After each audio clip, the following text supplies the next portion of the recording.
I don't even know if they know what time it is, man. I don't know if they know what time it is, but I'm going to tell them it's time for KP Video News. That's right, it's KP Video News, y'all.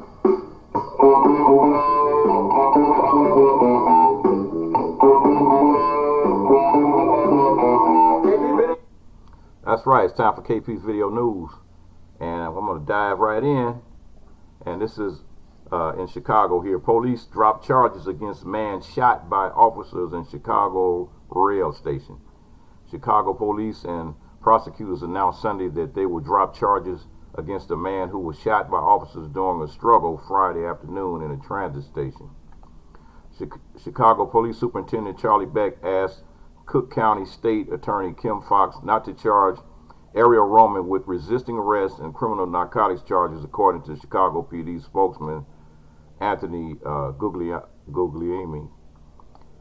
A witness recorded and later tweeted a video of two officers trying to apprehend Roman inside a Grant Red Line station Friday, where they ultimately fired shots at the man. Roman was in critical condition as of Saturday night, and the shooting is under investigation by the Cook County State's Attorney and the FBI, according to Chicago PD.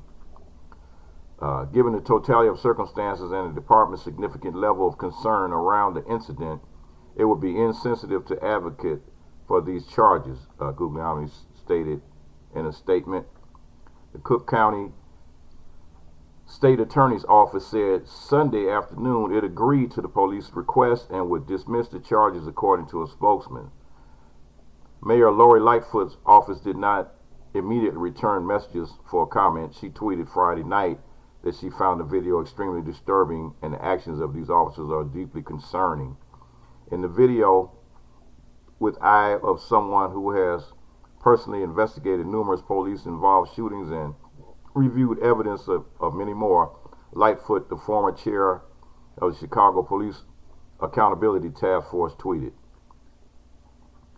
And Michael McDonough, who recorded the footage of the incidents, told that he heard one of the officers yell, "Shoot him," before another officer sprayed Roman with mace.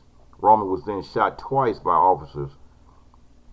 And so, you know, it's like, okay, here we go again with another police shooting. But so far they decided to kind of quell this whole situation by not charging the man that got shot with any charges. We'll see. We'll have to keep an eye on that one and see what happens. Now, this here is a crazy case that happened pretty close to Sacramento. Placer County Sheriff arrests two suspects accused of racially motivated attack. And the Placer County Sheriff's Office said they have arrested the two men accused of beating a Latino man and attacking him with a saw in a racially motivated attack.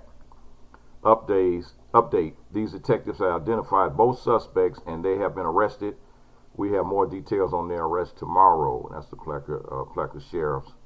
And the Sheriff's Office said they will release the names of and mugshots of the two suspects on Monday. Deputies said the two men faced charges relating to the hate crime allegations. The Sheriff's Office said in a Facebook post that the incident happened just after 2 p.m. on Saturday near Colfax. Deputies said the unidentified suspects were in a silver pickup when they pulled in front of a tree trimming crew along Canyon Way. Deputies said the suspects approached the foreman and began beating him while calling him names. According to the Sheriff's Office, one of the suspects grabbed the victim and held his head against a tree trimming trailer, while the second suspect hit the victim in the back of the head with a pole saw. The camera on the trailer captured the suspects arriving at the scene and then driving off toward Colfax, while one of the suspects held on to the back of the truck to try to cover the vehicle's license plates. So here we got like a couple of cowards, man, out there attacking people, man, out there doing their job, out there working, doing some landscaping, and these two cowards, man, decided they wanted to attack them, but luckily they're under arrest. Okay, USC RIA founder proposes a new law to benefit descendants of enslaved African Americans.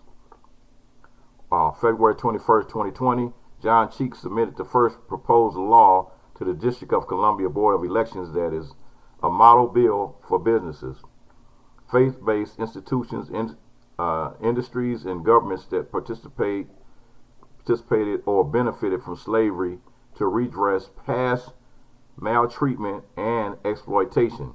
The bill will require these entities to contribute to a fund that will provide benefits to families and descendants of enslaved African Americans.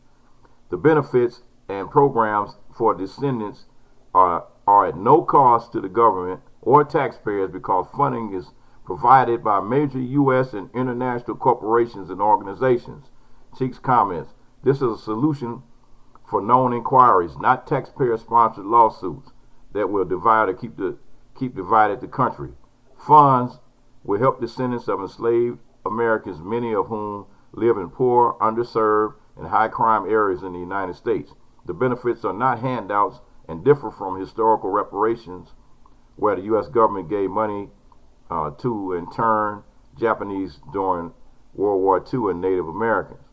The funds will provide benefits and objectives to include a removal of public fixtures and names, financial restitution, home ownership, judicial adjustments and protections, identity repair, business aid, employment and career rights, educational support. Benefits and programs will improve the life for individuals, families, and communities. In doing so, the nation benefits. The bill submitted by Cheeks, who is a founder and National Executive Director of the United States Citizens Recovery Initiative Alliance, will be on the November D.C. ballot as a referendum. Eligibility for benefits by claimants will require DNA testing, which will show 35% of DNA came from enslaved ancestors. Claimants also need to be born in the United States. The bill proposes a law, the U.S. Adjustment and Recovery Act for the District of Columbia, which also has objectives to restore identities, cure injuries, remove statutes, change street names of slavery supporters, and provide opportunities and justice to families that were subjected to inhumane treatment. The proposed legislation was drafted over 3 years by a team of experts and citizens working with the USCRIA. For a complete text of the bill, go to www.uscria.com/legislation.html. So let me do this again. Well, I got other ones I can add. For information, visit www.uscria.com and www.americanrecoverytrust.com, and I will make sure that I list these on the I'm gonna make sure I list these on the page, so you can go to them and you can look them up. And this is like I said, this is not government reparations. This is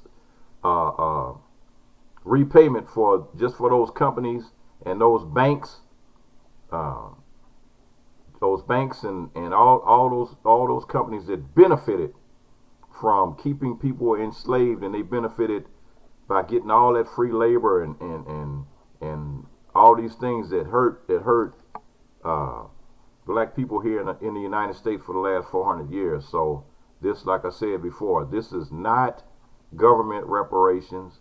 This is private reparations coming from private corporations and banks and insurance companies or anybody else that benefited from shortchanging, using discriminatory practices against, and those descendants of the slave owners, plantation owners, cotton companies, and things of that nature. So this is totally different from reparations, where the reparations money would come directly straight from the government. This is coming from private industry, and it's a lot of companies that benefited from the enslavement of black people here in the United States.